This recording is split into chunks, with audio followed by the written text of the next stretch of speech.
Unë konsideroj që është shumë sfidë na shqiptarët, sidomos brumrave, mjo ikë.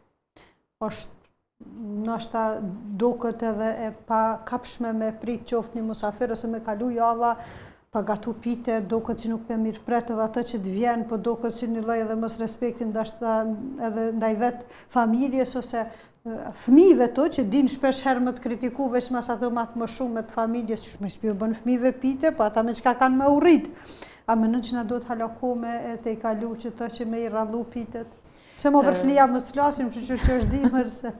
Përveç kësaj, ne ushqimet tradicionale si popull kogja mirë konsumojmë, edhe kemi zakon të mos pitet, brumrat, shpesh herë duhet që hanë gjatë darkës. Jo dreken ose mëngjes, po gjatë darkës. Sidomos atëherë që me festu të mën. Po, që nuk duhet nështë afare me konsumu, me hangër darkën, se kjo profesionist sa sigurt këmë na thonë sa sa i randë, është ajo ushqim që mas gjashve shpesh jo llogaritën që nuk duhet as me hangër ushqim. E na nuk i kena problem oraret. Kjo është tamam stili i jetës që përmende, e na këto kena probleme vetveten, me orarin, me kohën, me brumrat, me ushqimet, definitivisht.